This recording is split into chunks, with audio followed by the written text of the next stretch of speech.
Olá, boa noite, meus amigos, minhas amigas do Reflexões Psiquiátricas. Deixa eu abaixar um pouquinho isso aqui. Nós estamos hoje esperando um convidado especialíssimo, o Dr. Alexandre Kalash. O Dr. Alexandre Kalash é um nome mundial, né? Então, de início, eu já sou muito grato pela entrevista. Ele está entrando aí, daqui a pouco eu já vou fazer um desafio para você, Alexandre. A gente sempre bota uma musiquinha aqui e eu vou colocar uma música para você me dizer se você já dançou nos famosos mingaus dançantes, aquelas matinês ou à noite, se você já dançou essa música. Acho que o Alexandre não chegou ainda. Ó, vou te dizer, hein? Olha lá, vamos ver se você conhece essa música que tem 50 anos para a gente falar de terceira idade. O Alexandre não chegou, mas ele com certeza vai ouvir. Olha aí, vamos ver se... Quem dançou isso aqui? Eles fazendo toda uma dancinha.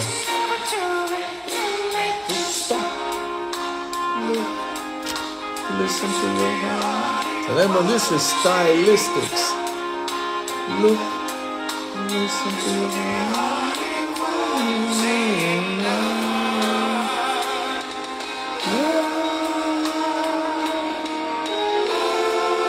Tem que parar, né? Tem que parar porque senão os caras cortam a gente, né? Entrou Rafael. Não, Rafael, não é você hoje, meu amigo. Bee Gees, não, é Stylistics. Vamos ver se o Dr. Alexandre Kalash já achou o caminho das pedras. Entrei, mas não estou conseguindo te contactar. Peraí.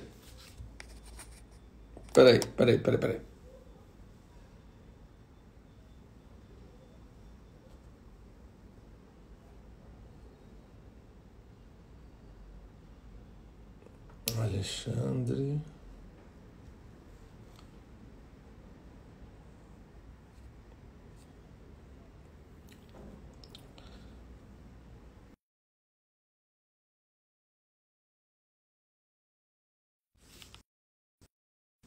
Peraí que eu vou chamar o Dr. Alexandre Kalash aqui pelo celular aqui.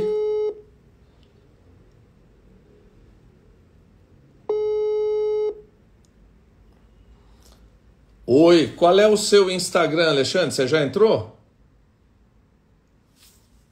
Pode repetir? Pode falar o seu Instagram que eu vou ver se eu te pesco. Pois é, eu estava no Instagram.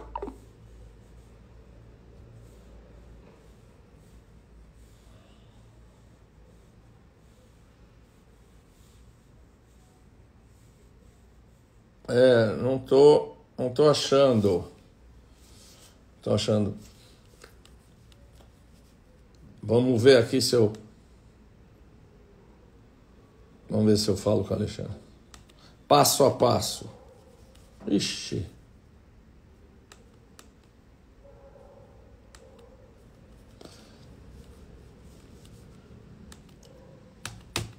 Tem alguma coisa errada aqui. Acho que o Dr. Alexandre não está conseguindo entrar. Eu vou chamá-lo, ou não? Georgia, você pode chamar o Dr. Alexandre? Vamos ver se você consegue ajudá-lo? Pronto, aqui.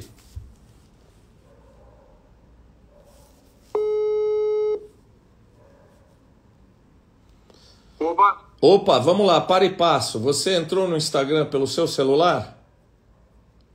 Sim. Você está com o Instagram aberto, não é? Eu estava, agora eu te atendi. Então, entra no Instagram com o teu celular, vai até a minha página e clica no meu ícone, na minha foto. Ele vai te jogar aqui... O quê? Clica na minha foto, no meu ícone. Ali, vai na minha página e clica na minha foto lá em cima. Você vai cair no ambiente virtual e eu te pesco para a gente conversar. Eu vou repetir, mas era o que eu tinha feito. Vamos lá. Então vai lá, tô te esperando.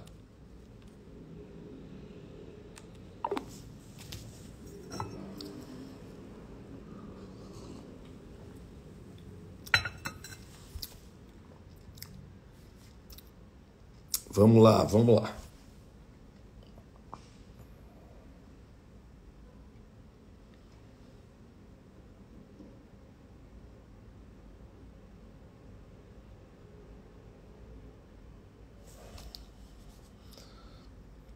Puxa vida, 50 pessoas. Mais, né? Alexandre, pessoa mundialmente famosa.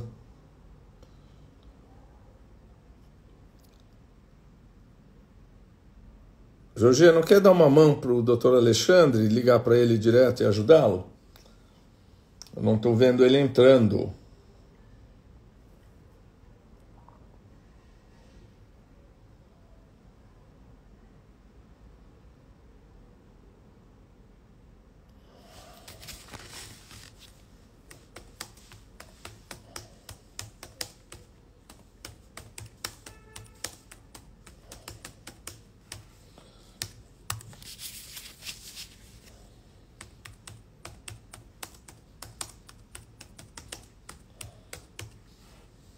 Vamos ver.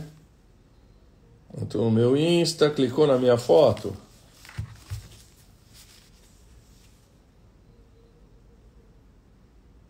Vamos ver se é isso.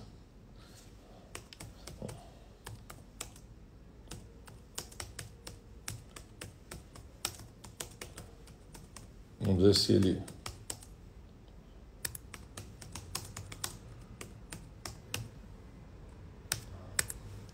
Ah! Peraí, agora sim.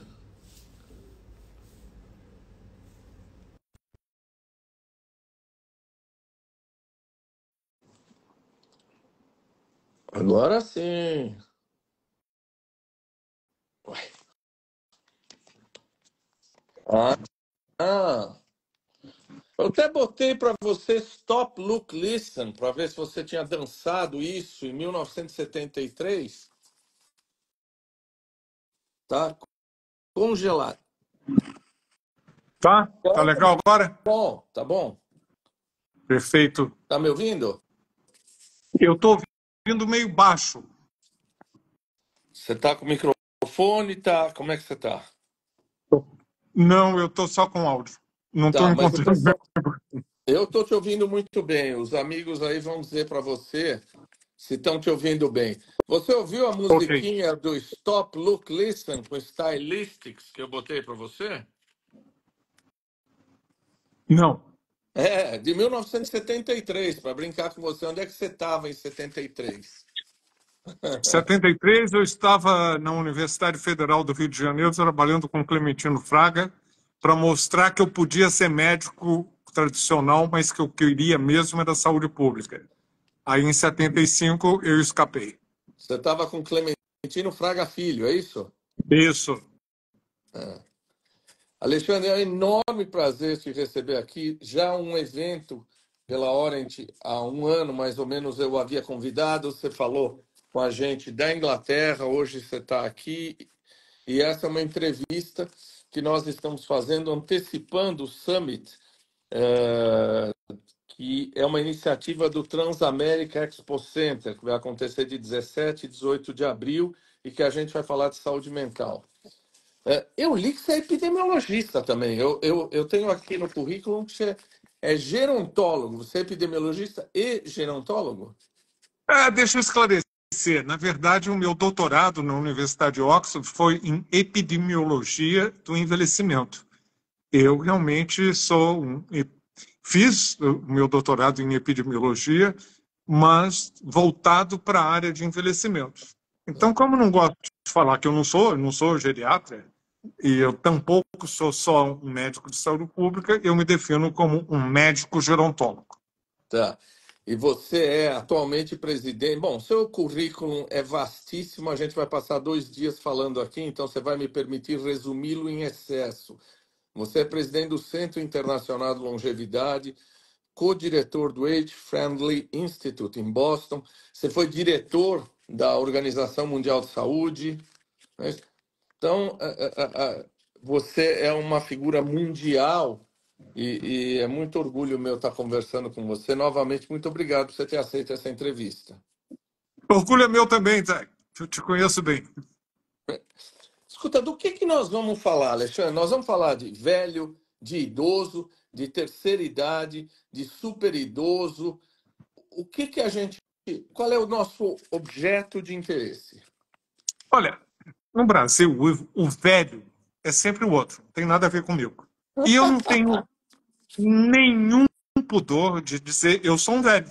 Eu poderia me apresentar aqui antes de ser médico, gerontólogo, epidemiologista, o diabo que seja, dizer eu sou um velho, para poder cair a ficha, desconstruir esse preconceito de que você não pode envelhecer. No Brasil é proibido, esse país hedonista, que para você ser belo tem que ser jovem para frente, sempre, não pode perder cabelo, não pode ter ruga, não pode usar óculos. Então, eu gosto de dizer, eu sou velho, para que as pessoas possam começar a perceber que o velho não é o outro. O velho está dentro de você e mais cedo ou mais tarde, se você tiver sorte e conseguir envelhecer, a velhice te pega. Quer dizer, a melhor coisa que pode acontecer com a gente é envelhecer. Caso contrário, é muito ruim, não é isso? Só tem duas opções, né? Ou bem você envelhece ou mostra que você já se foi antes. Terceira idade é um termo que se usa? Não gosto da palavra terceira idade. Detesto a palavra melhor idade. Também. Vamos chamar o que é. Vamos encarar a realidade. É envelhecer, é velhice. Então, essa história de terceira idade é um pouco para dourar a pílula, para as pessoas poderem se achar assim, eu sou velho, mas eu pertenço à terceira idade. Não, é velhice. E vamos perceber que essa é a fase que pode ser a melhor da tua vida. Você está liberado. Você não tem chefe, não tem diretor, não tem obrigações rígidas. Você faz o que você quer. E melhor ainda, você fala o que você quer. Você está liberado porque você não tem as amarras que, em etapas mais precoces, mais jovens da vida, você tem que tomar muito cuidado. Tá, que agora não tenho que tomar cuidado com coisa nenhuma. Eu tenho que ser um ativista pela causa, contra o idadismo, de combater, de poder chegar em qualquer canto do mundo e dizer, olha aí, nós precisamos lutar pela necessidade imperiosa nesse país e nesse mundo que envelhece, para que a gente possa realmente usufruir dessa etapa, mas com muito cuidado. Porque tem muita desigualdade nesse país. Claro. E tem muita gente que sofreu a vida inteira e que não vai ser depois dos 60, dos 70, que vai descobrir uma vida maravilhosa. Não. Exatamente, quer dizer, nós estamos fazendo um recorte de que nós podemos falar o que quiser, a gente não tem patrão, mas daqui a pouco nós também diremos que essa não é a realidade da sociedade brasileira, né? E das sociedades de países em desenvolvimento, vulgo subdesenvolvido. Mas deixa eu te perguntar, eu vi uma aula sua que você dizia que de 1950 a 2050, a população global vai aumentar 4 vezes, a população acima de 60, 10, acima de 80, 26. São esses dados? Como é que a gente... O que está acontecendo para estar essa explosão aí de idosos? O que está acontecendo é muito simples. As pessoas estão vivendo mais, mesmo que em condições precárias, e as taxas de fecundidade, isto é, o número de filhos que uma mulher espera ter para o final da sua vida reprodutiva, estão caindo, caindo, caindo, caindo, no Brasil de uma forma incrível. Então, vou te dar alguns números. Quando eu nasci, a expectativa de vida no Brasil não passava de 47. Quando eu me formei em medicina, em 1970, a expectativa de vida não passava de 57. Hoje, nós estamos com 77. Aqui isso é fantástico. Em 30 anos mais de vida, no meu tempo de vida, desde que eu nasci, mais 20 anos de vida desde que eu me formei. E eu estou aqui. Muita gente da minha geração já se foi há muito tempo. Eu lamento. Mas muitas das crianças que estão nascendo hoje esperam pelo menos chegar à expectativa de vida de hoje.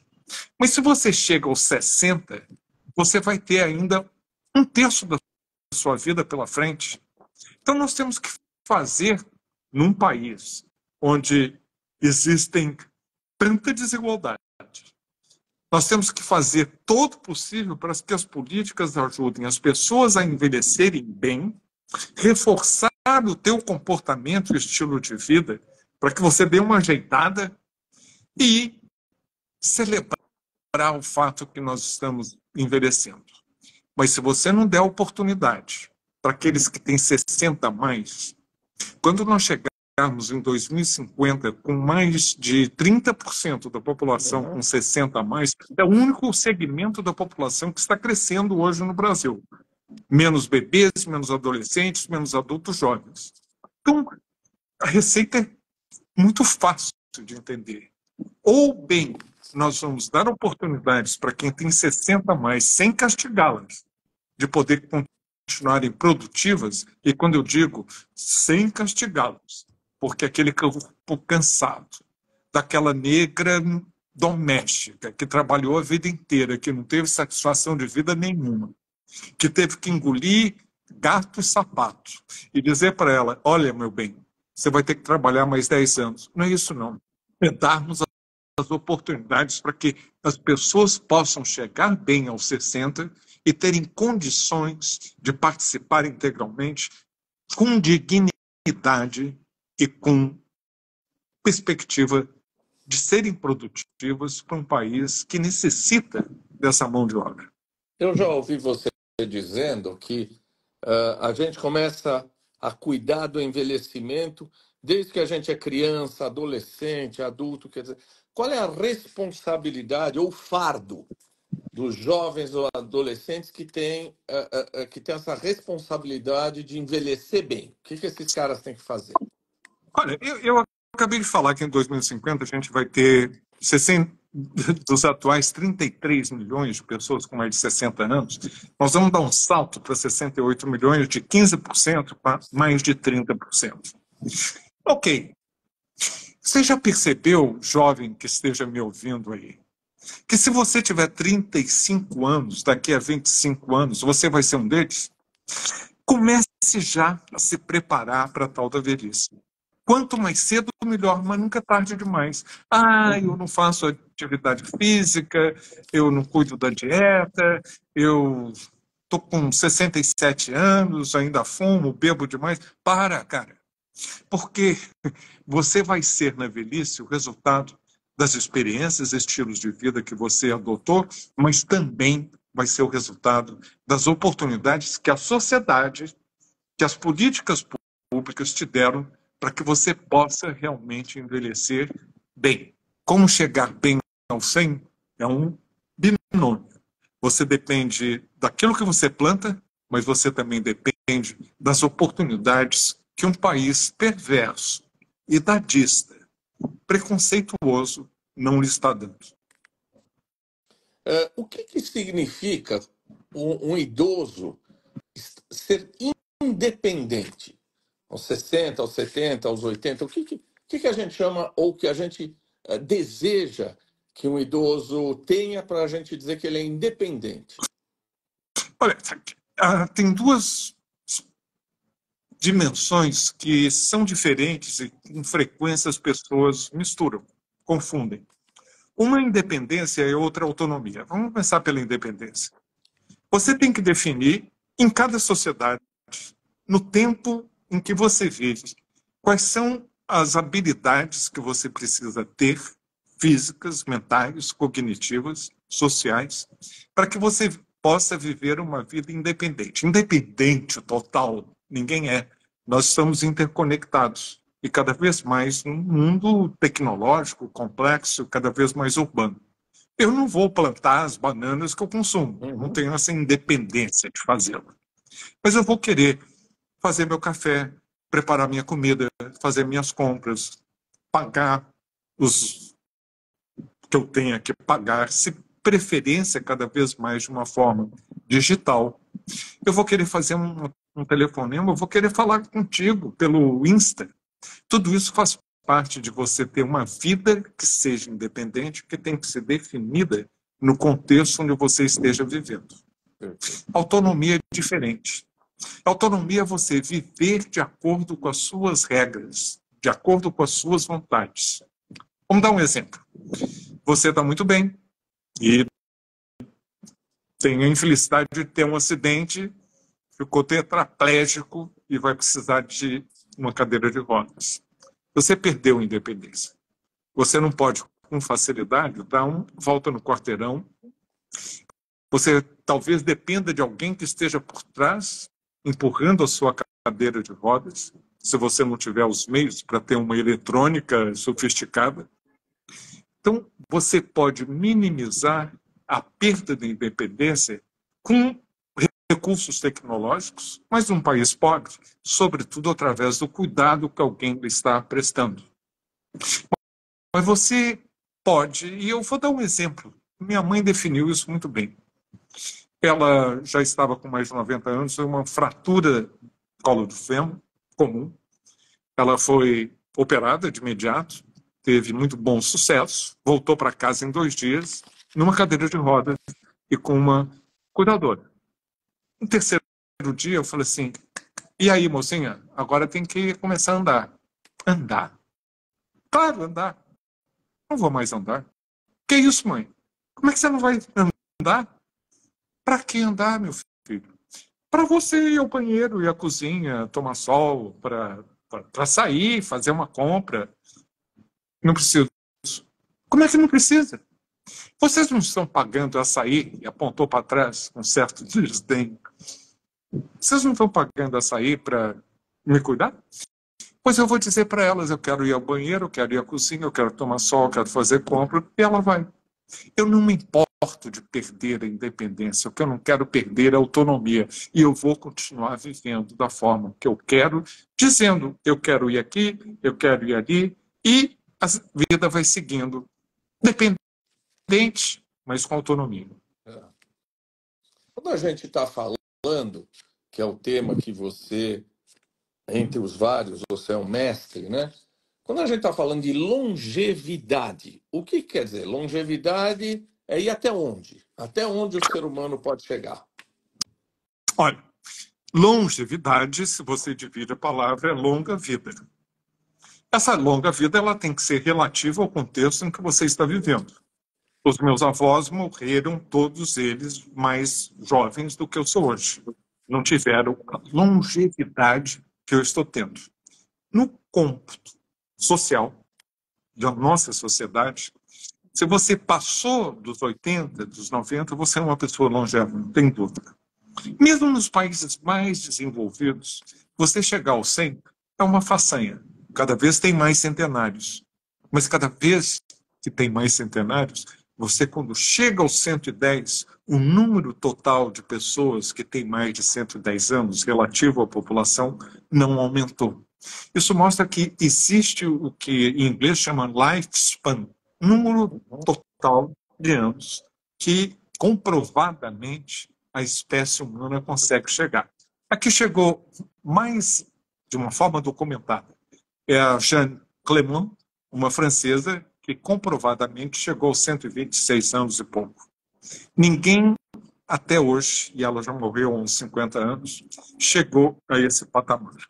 Nós temos, sim, mais centenários. Mas nós temos mais centenários também porque as taxas de fecundidade lá atrás eram muito altas e sobraram muitos que vão chegar, como a minha mãe, aos 100 anos. Mas é uma façanha chegar aos 100.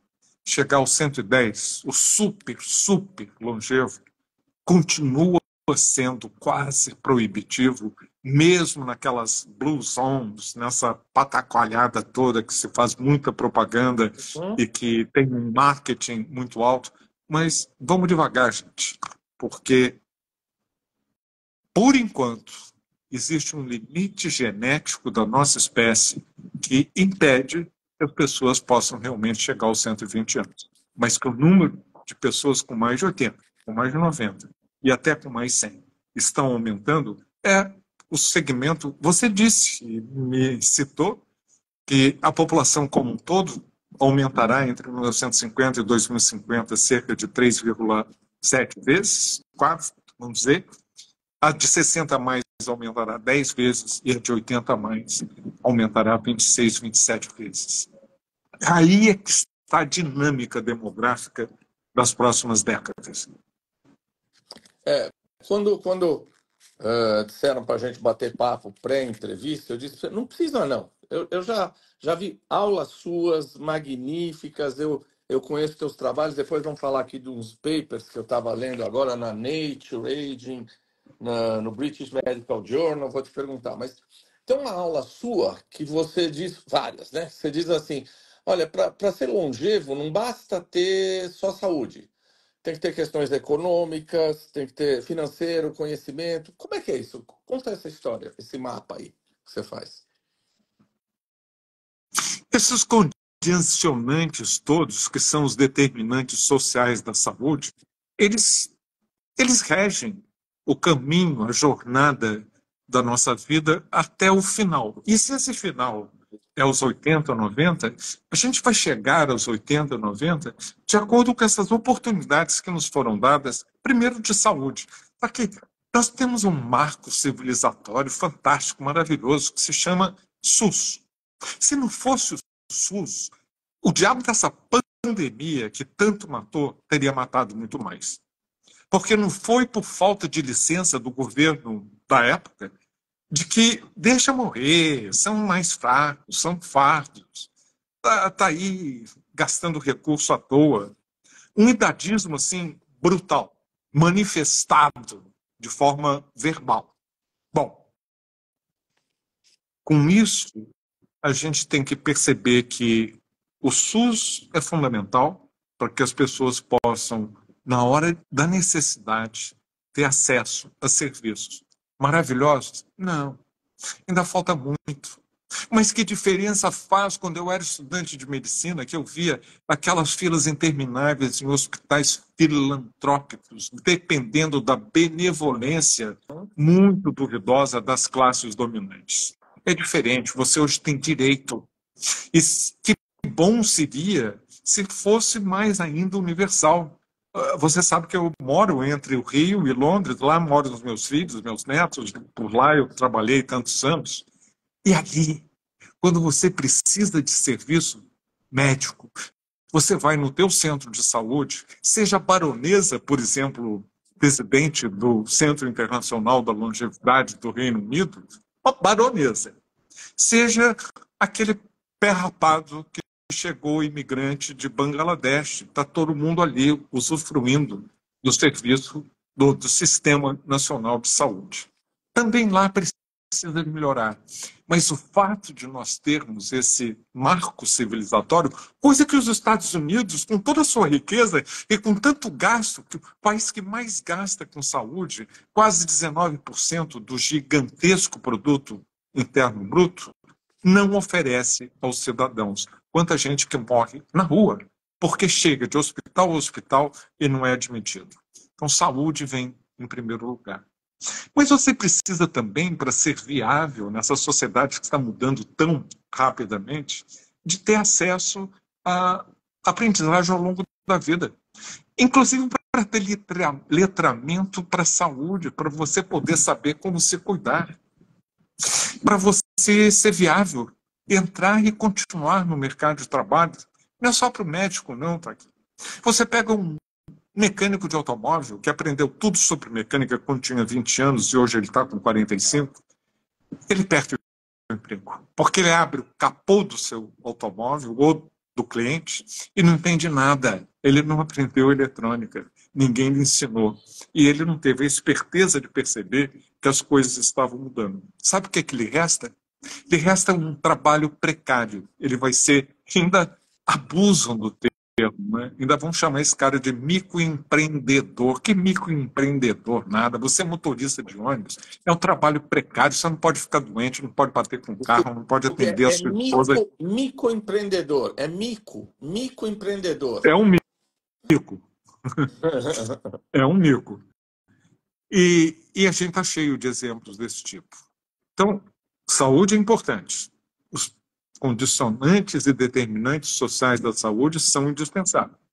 Mas você tem que aprender a aprender sempre. Depois você tem que brigar para ter o direito de participar da sociedade. Não tem dessa de me mandar para o aposento. Eu não vou para aposento nada, eu vou envelhecer onde eu estou, aliás, na sala da frente da minha casa.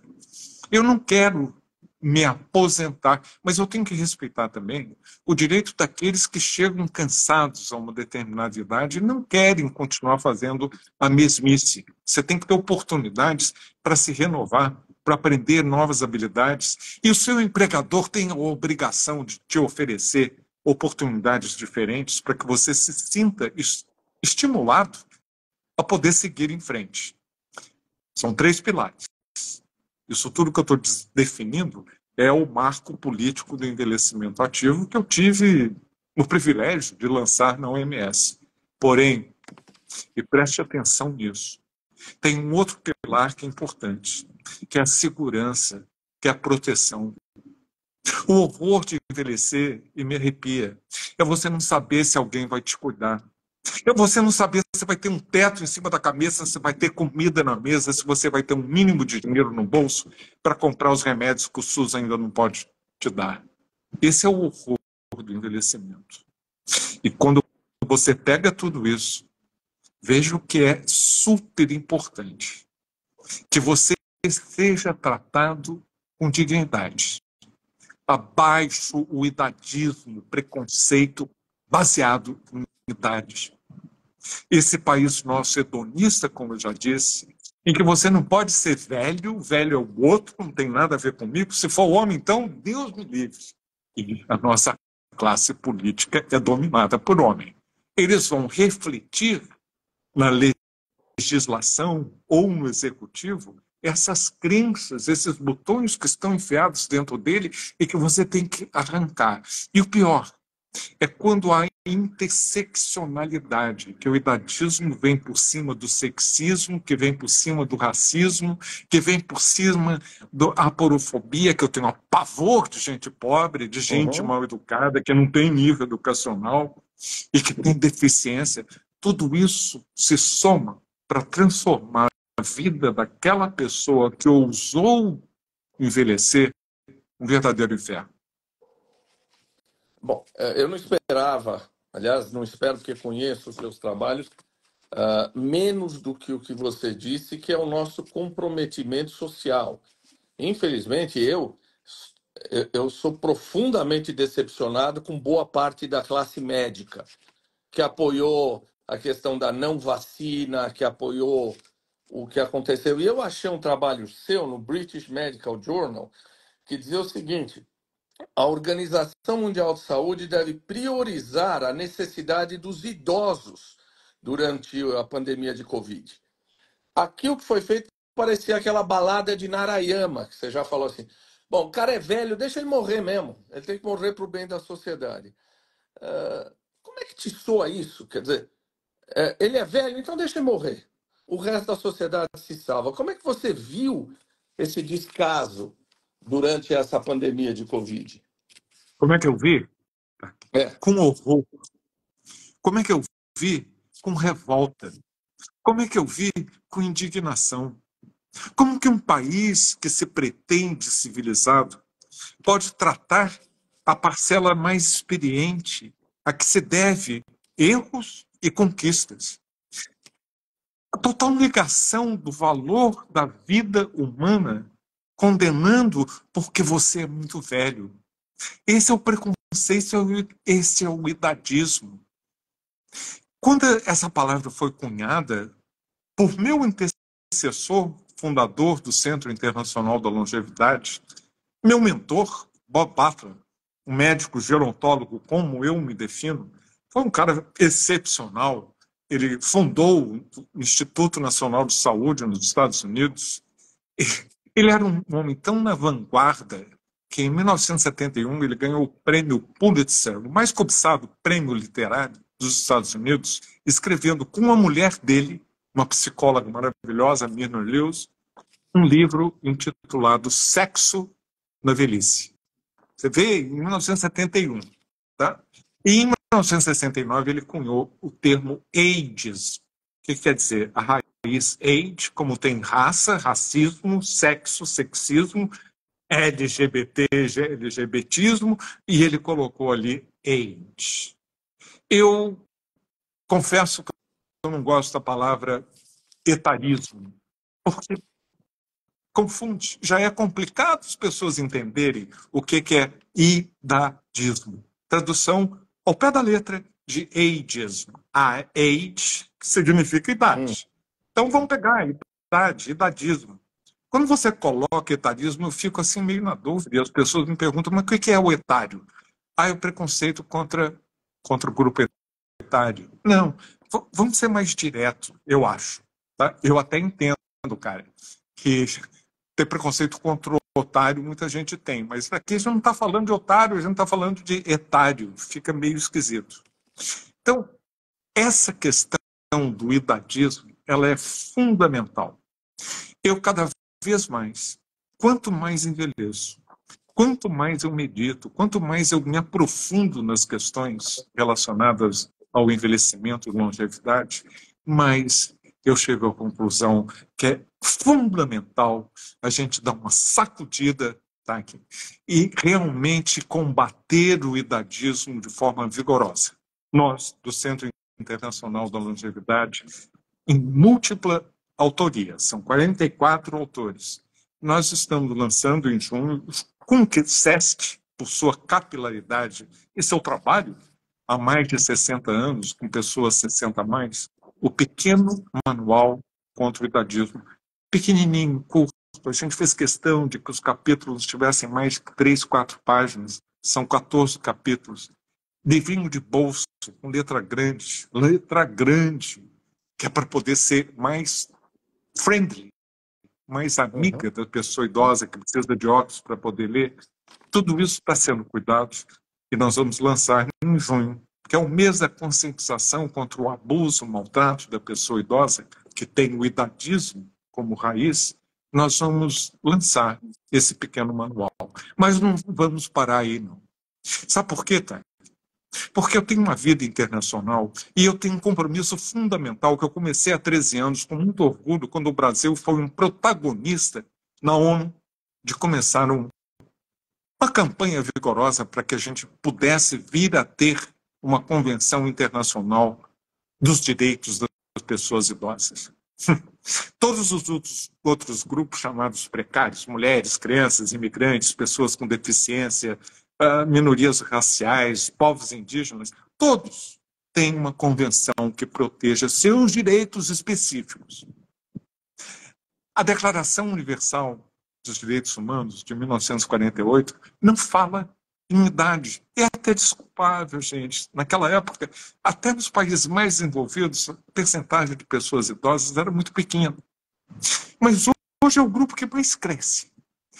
E as necessidades e os direitos, e o infringimento desses direitos, aumenta à medida em que a pessoa é idosa. Porém, existe uma campanha dos países ricos que dizem, não, a gente não precisa de novas leis, não. A gente tem um aparato legal, é uma questão de aplicados. Pode ser Inglaterra, Estados Unidos, Canadá, Japão, mas aqui no Sul nós precisamos, sim. Assim como a Declaração de Direitos das Pessoas com Deficiência mudou o cenário e hoje há mais acessibilidade, mais respeito. Eu não estou falando só do aspecto físico, não, de inclusão, Nós precisamos incluir as pessoas com deficiência, precisamos incluir integralmente as pessoas idosas, como nós precisamos, nesse país racista, incluir as pessoas negras, pretas e pardas, como nós precisamos continuar a combater o sexismo. E quando eu já disse, quando isso tudo se soma, dá um melê danado. É muito difícil você ter e respeitar a sua dignidade quando isso está tudo misturado e está tudo contribuindo, fazendo um complô para que a sua vida tenha uma qualidade desse tamanho. Bom, eu estou deixando os comentários para que você perceba os rasgados elogios e admiração que as pessoas têm por você. Quem estiver seguindo o Alexandre e não me seguindo, siga-me. Quem estiver me seguindo, por favor, siga ele. Porque hoje ele deu uma bronca nos garis ali, que estavam jogando lixo ali na frente da casa dele, ali no Rio de Janeiro. Deixa eu só falar uma coisa. Não, tá aqui. Deixa eu corrigir. Eu não estava dando neles, bronca nos garis. É. Eu estava dando uma bronca nessa sociedade que permite que essas caçambas de lixo, que primeiro não reciclam, que os meus vizinhos aqui de trás poderiam muito bem separar o que é reciclável para poder facilitar o trabalho do colúrio. Porém, espalham aquela coisa toda no chão, não é por falta de educação, não, tá? Eu vejo aqui da minha sacada que esses pobres, infelizes moradores de rua, em condição de rua, eles estão buscando é comida. Eu vejo, muitas vezes eu vejo com lágrimas nos olhos, eu vejo essas pessoas esquálidas, buscando no meio daquele lixo alguma coisa para comer. Se encontra uma lata, um plástico que seja também para revender, eles o fazem. E nesse processo eles jogam o conteúdo da caçamba. E aí vem os pobres dos garis, muitas vezes sem luva, o mínimo, máscara nem pensar, para poder catar aquele lixo nosso, dos ricos, nós que moramos aqui nos edifícios dessa cidade partida, como são partidas todas as grandes cidades, e agora eu vejo com horror uma capital do Sul que obriga o morador de rua a ser internado, ser institucionalizado. Quer dizer, você já não tem direito a mais nada. Você não tem direito nem a viver na rua, porque não te sobrou condições de você ter um teto em cima da cabeça. Ninguém acaba como morador de rua, em condição de rua, por gosto. Ou há um problema mental e você entende mais do que ninguém sobre isso, ou essa pessoa chegou a essa condição abjeta de vida e quando tenta deitar num banco, vem a polícia, te prende e te leva institucionalizado. Isso é notícia Que cidade é essa, de hoje. Alexandre? Que capital é essa que eu não vi? Florianópolis. Ah, tá certo. Difícil, né? Nós temos muitos amigos em Florianópolis, mas eu já entendi. Agora, me diz uma coisa, para mudar isso, a gente também tem que começar a mudar os nossos pares. Quer dizer, os estudantes de medicina, os médicos, esses caras precisam ser ensinados a respeitar, né? A respeitar o idoso. E eu sei que essa é uma preocupação sua desde o seu mestrado, não é isso? Como é que se Sim. faz isso? Isso está mudando? Não. Basta te dizer, tá, que das escolas médicas no Brasil, e eu digo que tem uma proliferação, a qualidade dos médicos futuros, se depender dessas escolas que não têm hospital, que não têm quadros, que não têm professores bem formados, eu fico preocupado. Mas mesmo assim, dessas escolas todas, as tradicionais e essas novas, só 10% delas têm uma disciplina chamada geriatria. Já preocupa. O Brasil, de acordo com a Sociedade Brasileira de Geriatria, tem um déficit de 28 mil geriatras. 28 mil. Tem 2 mil credenciados. Nós vamos ter tempo de recrutar e treinar e botar no mercado 28 mil? Não. Porque se a gente conseguir 5 mil daqui a 10 anos, o déficit não vai ser de 28 mil, não. Vai ser de 40 mil. E vai crescendo porque a população está envelhecendo. Então, qual é a solução? A solução é de fazer uma mudança de currículo para que todos os profissionais de saúde, médicos, enfermeiras, fisioterapeutas, psicólogos, etc., aprendam mais sobre envelhecimento. Porque não iremos formar geriatras, talvez nem queiramos formar tantos geriatras, não queremos medicalizar a velhice, mas nós temos que ter profissionais competentes para evitar a segunda ou terceira causa de morte no Brasil, que é a iatrogenia. Você sabe o que é isso? Sim. Iatros, em grego, médico. Então, morre por conta de um erro médico, ou de um nutricionista, ou de quem quer que seja na área da saúde. É isso que a gente precisa. Nós temos que nos modernizarmos, nós temos que fazer com que a formação dos profissionais acompanhe o envelhecimento. E se eu estou falando isso para médico, para profissional da saúde, isso também vale para o arquiteto, para o planejador urbano, para aquele que é um técnico, para aquele que é um político. todo mundo tem que estar mais aletrado sobre envelhecimento, ou isso aqui não vai dar certo. Hoje à tarde, para chamar as pessoas, nem era necessário, eu indiquei alguns filmes aí para o pessoal assistir sobre idoso e falei um que Era Uma Vez em Tóquio, de 1953, que um casal vai visitar os filhos não estão nem aí. Ninguém olha para eles, ninguém recebe eles, não dá o menor papo para eles. A gente sabe que na Inglaterra tem o Ministério da Solidão, né? UK tem o Ministério da Solidão. Você não gostou desse negócio? O que é? Não, não tem mais, não. Não tem mais? Aquilo foi o populismo da Theresa May, quando era Foi primeira-ministra. 2018. Tá. Aquilo não durou, não. Agora, vamos combinar, né? Eu vou fazer um comentário aqui. Descobre que tem solidão. Tem solidão na terceira idade, né? Na velhice, né? Tem velhinho que está aí sozinho. Então vamos criar um ministério. E vamos ter um ministro com uma opção de funcionário civil, ganhando, recebendo. E no mesmo ano, tá? 800 bibliotecas públicas foram fechadas. É aí que a solidão é vencida. Eu conheço bem a Inglaterra. Meus filhos e netos moram lá e eu continuo morando entre lá e cá. É na biblioteca que você vai e ninguém te pergunta o que você está fazendo aqui. Você tem todo direito de frequentar a biblioteca, às vezes só para se aquecer, às vezes para entrar na internet.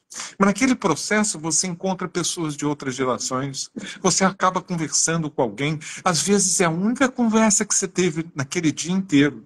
Ali você quebra a solidão, mas você fecha 800 bibliotecas públicas, mas agora tem um ministro. Não durou, não. Aquilo é populismo. Eu te disse que eu agora estou liberado, eu posso falar o que eu quiser. Eu sempre falei, mas muitas vezes fui castigado. Agora eu falo. Isso é populismo. Falei na Inglaterra, inclusive em programas na grande mídia. Isso aqui é um besterol. Criar um ministro, um cargo, para poder responder um problema que é muito mais complexo e que, no caso, mantenham as 800 bibliotecas e você vai ver que a solidão vai diminuir. Bom, eu vou suspender gente aqui que está falando besteira. Nós estamos num elevadíssimo nível, então vou cortar quem está falando besteira. Você sabe que, olha, a propósito, eu estive agora num evento em Porto Alegre e fui visitar a biblioteca maravilhosa que tem lá no Rio Grande do Sul, uma biblioteca centenária, e sentado dentro da biblioteca, lendo jornal, 3, 4, 5 idosos. Só idosos dentro da biblioteca lendo. Eu até brinquei com o senhor lá, falou: "O senhor parece o Mário Quintana." Aí ele deu risada e brincamos. Eu não me lembrava ou não fazia conta desse papel social de uma biblioteca. Fantástico isso que você está ensinando para mim, né? Mas como é que a gente faz, então, para esses idosos serem cuidados por vizinho, amigo, familiar? Tem aqueles cuidados comunitários pagos, não tem? Tem na Suécia, tem bolsa para quem cuida. Como é que a gente faz isso? Isso é possível de implantar? Olha, nada é impossível quando a vontade existe. Nós somos um país cheio de problemas que competem uns com os outros por recursos que são finitos. Né? A gente não tem, embora esse país seja muito mais rico do que nos fazem acreditar, embora se gaste uma fábula. Eu estou falando com você, tá? Que eu moro bem, né? Eu moro na Avenida Atlântica, em Copacabana, de frente para o mar.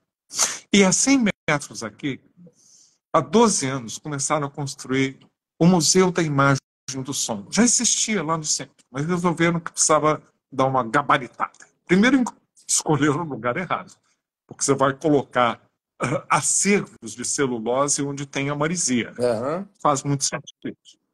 Porém, este Museu da Imagem do Som encontrou problemas porque havia infiltrações muito perto do mar, em frente à água, e infiltrações de água, eles tiveram que aprofundar para fazer os alicerces, custou uma nota.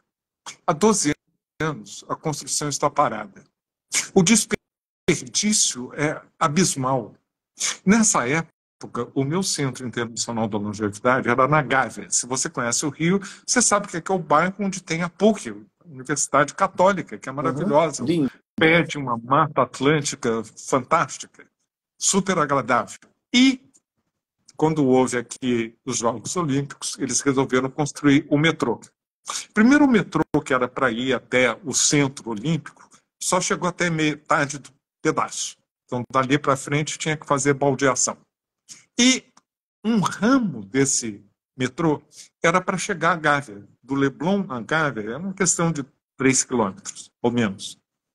Perfuraram, chegaram. Era a estação mais funda que teria o metrô do Rio de Janeiro. E está lá o buraco. É tão profundo que a água foi infiltrando. Foi infiltrando. E hoje é um problema imenso, porque está colocando sob risco os prédios da própria Universidade Católica do Rio de Janeiro. E ninguém jamais chegou à Gávea de metrô, porque essa estação está lacrada, fechada, e ninguém sabe muito bem que solução dá. É esse desperdício deste país que se julga rico. Vou dar outro exemplo. Há pouco tempo atrás, sob uma presidência, e eu aqui colocando erros cabais de um lado e de outro, a presidente Dilma sonhou em fazer o trem-bala do Rio a São Paulo. Eu voltei de São Paulo anteontem, e como foi uma visita de última hora, na verdade, pela perda do meu querido amigo Abílio Diniz, eu voltei de ônibus. O preço das passagens, quando você diz lá na Europa, aérea, você fica assim, como? Voltei de ônibus. Porque não existe mais trem. Quando eu era adolescente e ia visitar minha família, eu ia de trem. Não tem mais trem para ir a Belo Horizonte, não tem mais trem para... Não. Vamos ser escravos do petróleo, da indústria automobilística, da indústria que mais polui. Todo mundo, toda mercadoria, tudo de caminhão, tudo de ônibus. Mas se eu fazer um trem-bala, você não tem mais o trem normal de passageiro, mas você dá um salto sofisticado para ter um trem-bala. Você vê quanto desperdício. Esse país não é pobre, esse país é mal direcionado. Esse país produz mais comida do que quase é o segundo ou terceiro produtor, dependendo da classificação do mundo. Nós alimentamos os porcos da China, mas deixamos 33 milhões de pessoas famintas, como esses aqui de trás, futrocando aquele lixo nojento para tentar encontrar algo para comer, que eu documentei nesse curto vídeo outro dia. É isso, Tag. A gente tem que ter um banho dentro da gente. Você falou em pares, os nossos pares. Como você pode ter um médico que defende o uso de cloroquina para tratar de Covid, que é contra a vacina? Onde é que está a ciência? Onde é que está a formação rígida para que a gente possa sair defendendo a saúde e não contaminando-a? Você falou algo que escapa aqui o que nós vamos falar, mas como você é muito amplo sempre, quer dizer, o plantio para alimentar porco na China é de soja, e não se planta mais arroz e feijão, né, no Brasil. Quer dizer, o povo não reduz a produção de arroz, feijão para plantação de soja. A Simone está perguntando para mim qual era o filme. Tá aí, tá em 2 vídeos do Rios. É o Era Uma Vez em Tóquio, você vai ver as outras indicações. Eu vou te perguntar de um filme bacana, que eu acho que traz uma mensagem interessante. Você deve ter visto um filme francês de 2011 que se chama E se Vivêssemos Todos Juntos? 2 casais, um solteirão lá. Bom, 70 anos, o que é que nós vamos fazer? Vamos viver junto. É uma república. Isso é uma boa alternativa? Isso é comum? Aqui a gente não vê, né? Isso é comum na Europa? Você sabe o que acontece, Taka? No princípio é tudo bom, né? Tá É. todo mundo, né, legal, tá todo mundo com saúde, todo mundo querendo ir para o teatro, você tem mais companhia, mas de repente um fica doente, o outro começa a ter umas equisiras e tal. Então, você não tem soluções mágicas. mas que a gente precisa usar a imaginação. Nós temos um déficit habitacional nesse país de 7 milhões. Não é só para a pessoa mais idosa, não. Quando a gente está falando de filme, e você falou de filme francês, certamente você assistiu Amour, o Sim, drama da pessoa que está cuidando daquele marido, daquela mulher maravilhosa, da sua companheira de vida, e que entra num declínio cognitivo e aborda esse filme uma questão que é cheia de estigmas. Ele acaba matando-a com um travesseiro. Eu não estou defendendo essa. Eu estou querendo pedir a compreensão de que vocês não têm ideia, aqueles que não são profissionais da saúde, ou que não tiverem, eu acho que todo mundo tem hoje em dia, uma pessoa idosa, demenciada, próxima, dentro da família. Como é difícil. Porque não é tratar de um bebê que a cada dia está ganhando mais independência. É você estar tratando de alguém que você conhecia tão bem que já não é mais a mesma pessoa e que você pode ter 5, 10, 15 anos pela frente sem respiro. Como é complicado isso. O Brasil tem 4 mil milhões de pessoas que vivem só após os 60 anos. Mas nós temos mais 8 milhões que vivem só com cônjuge. Pense bem, você está vivendo ao lado de outra pessoa que já não é a mesma, não significa que você tem companhia, que você não esteja sofrendo de solidão. Como é complexo tudo isso num país que envelhece de forma despreparada. E você está falando de filme, eu vou fazer um comercial, né? Porque um documentário que foi lançado agora em outubro chama-se Quantos Dias, Quantas Noites. é. Gente, não é por eu ser um protagonista dentro dele e o fio de meada, uma entrevista, ou entrevistas que eu dei, mas é que o filme causa um impacto tão grande. Mostra o que é envelhecer nesse país com personagens que são da vida real. Eu vi há pouco, passando aqui no meu screen, que o meu caro amigo Drauzio Varela está nos acompanhando. Ah, Drauzio olha só. difundiu isso muito, colocou ah, colocou nas mídias sociais dele e está no YouTube. Acompanhe. Quantos dias, quantas noites. Porque dá uma reflexão profunda dos desafios do envelhecimento num país despreparado como o nosso. Uhum. Quantos dias e quantas noites? Quantos dias, Olha, quantas noites. quem quiser se inscrever no evento tem um desconto de 20% aqui usando Reflexo PS20. Depois a Georgia coloca aqui. Eu sei que não é antagônico, nem é excludente. Eu sei que deve existir a pesquisa médica de novas drogas que acabam inicialmente sendo extremamente caras. Mas, fora isso, você já falou muito. A saúde, a longevidade, nós médicos não podemos nos furtar de falar de moradia, de urbanismo, de violência, de preconceito racial, de liberdade. Olha o Drauzio aí, acho que.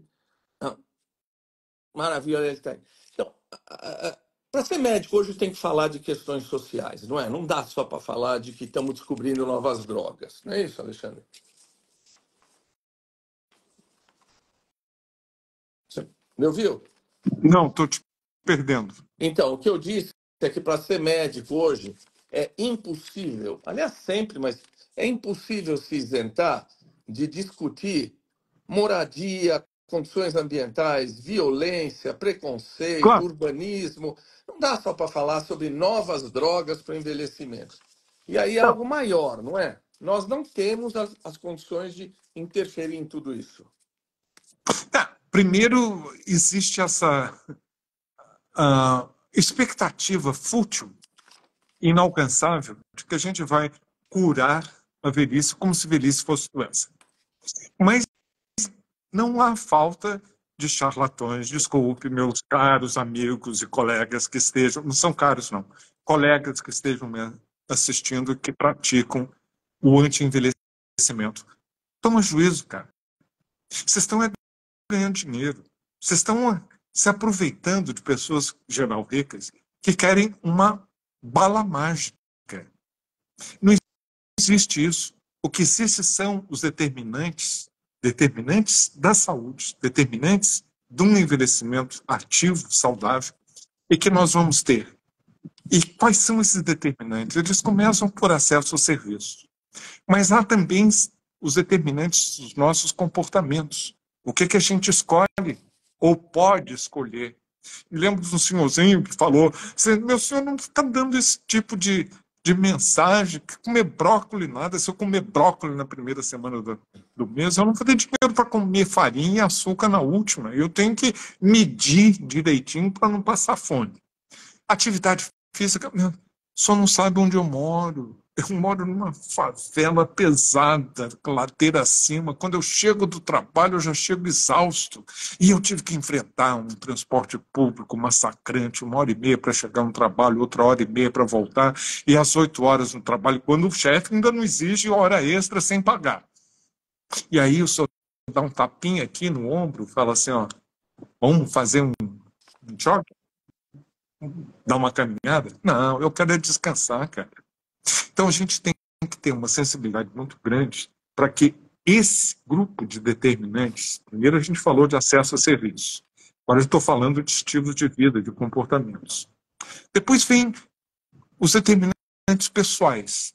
Em parte é genético, mas só 25% da sua chance de chegar bem ao 100 é genético. Essa história que eu acreditava quando era estudante de medicina, para a longevidade, tem um segredo, escolha bem seus pais. Não é isso não. Só 25%. Os meus filhos são... Até escrevi uma coluna no Globo, agora, anteontem, sobre isso. Só 25% da chance de você chegar bem ao 100 depende de uma força genética. O resto é tudo relacionado ao estilo de vida e às oportunidades. Porque senão os meus filhos, cujos avós, minha mãe morreu aos 102, o avô materno aos 103, a materna tem 99, está muito bem, obrigado, e só meu pai que morreu novinho com 91. Então, eles têm uma carga genética muito legal, mas eles podem botar tudo isso a perder se fizerem besteira. Outro aspecto, como fator pessoal, você tem também a sua personalidade. Tem gente que, olha, tá tudo azedo, que tá tudo ruim. Procure ser mais leve, mais otimista, poder ver com mais leveza. A vida já é dura. Adulto, rancinza, ninguém atura, mais velho, então nem pensar. Então capricha aí. E tem um capital social, porque se pergunte, quando você precisar, você já se perguntou quem vai cuidar de você? E não pode ser na velhice, não. Pode ser que você tenha, desculpa, um acidente, um derrame. De repente você pode precisar de cuidado. Então capriche no relacionamento. O quarto determinante é o físico. Onde que as pessoas estão envelhecendo cada vez mais? Nas cidades. Foi por isso que lá na Organização Mundial da Saúde, em 2007, eu lancei com base em pesquisa o projeto Campeão, Cidades Mais Amigas dos Idosos. Hoje, a rede oficial da OMS tem 1.550 cidades. Mas não oficialmente, eu tenho ciência de milhares mais. Estou saindo de Paris, onde na França a rede francofônica já está com 700. Na Espanha, estive em Madrid, são mais 350. Em Portugal, existe todo um programa de Portugal mais amigo do idoso, o país todo, como a Irlanda, como a Eslováquia. Funciona bem para países pequenos. Porém, o meu interesse, eu vou começar isso essa semana. Eu tenho uma reunião da favela, da Rocinha, talvez a maior da América Latina, para, junto com o projeto que lá existe, de Favela Compassiva, que está caracterizada com um dos personagens importantes, Alexandre Silva, do documentário Quantos Dias, Quantas Noites, e nós vamos começar, junto com a Choca, os transformadores sociais do futuro com jovens. E nós vamos começar um projeto ambicioso e audacioso, a favela amiga de todos. É muito fácil fazer o Jardim Paulista, o Jardim Europa, o Alto Leblon, mas amiga do idoso. Eu quero saber o desafio, o que é importante para essa pessoa que está envelhecendo precocemente, em contexto de pobreza, se não de miséria. O que a gente pode fazer para que ela se torne um ambiente menos hostil onde você envelheça? Pois vem o meio ambiente social, não é só o físico, é como é que você pode estar integrado, é aquela história da biblioteca, não vou falar mais do que isso. E, finalmente, os determinantes econômicos, financeiros. Dinheiro não resolve tudo, mas ajuda. Todos esses determinantes, acesso a serviço, pessoal, o social, o físico, o comportamental, o financeiro, eles ajudam o envelhecimento ativo individualmente, mas eles estão entrelaçados, um alimentando o outro. E preste atenção, porque há determinantes que são transversais: gênero e cultura. Porque a forma como nós envelhecemos, se você é homem ou mulher, não é diferente, porque os nossos hormônios são diferentes, disso a gente já sabe. Mas é que no Brasil, em particular, esse país machista, os homens conjugam o verbo cuidar assim: tu cuidas, ele cuida, ela cuida, vós cuidais. Eu não tenho nada a ver com isso, eu quero ser cuidado. Olha, belezoca, acorda, viu? Porque você não vai ter gente para te cuidar se a gente continuar com essa mentalidade machista. Nós temos que ser parte da conjugação do verbo cuidar. E a cultura. Porque o que funciona bem em Xangai ou em Moçambique pode não servir no Ceará ou no Rio Grande do Sul. Até dentro do nosso país, as diferenças são imensas. São cultura e gênero, que são determinantes, transversais, que influenciam tudo. Pessoal, se cair a live, se o Instagram derrubar a live, eu vou pedir para o Alexandre a generosidade de voltar para a gente se despedir em 2 minutos. Mas eu queria, de antemão, agradecer ao Drauzio, a quem devo muito e a nossa admiração. Tem um monte de coisas aqui que o Alexandre, eu tinha posto aqui, mas eu não vou explorá-lo mais. Você tem um artigo no Jornal Europeu de Nutrição falando da importância da nutrição na longevidade. Nós temos que falar de resiliência, temos que falar de doenças neurodegenerativas, né, e psiquiátricas que vão crescer. Mas acho que, quem sabe, no evento a gente tenha tempo de discutir isso. E eu não sei, as pessoas podem lhe, no seu privado, te enviar alguma dúvida, alguma pergunta que queiram? Claro, claro, pode sim. Eu já trabalho 24 horas por dia, 48 é moleza. Tá certo. Deus te abençoe, meu. Eu não acredito em Deus, eu sou ateu, mas de qualquer forma você merece um Deus te abençoe, viu? Muito obrigado.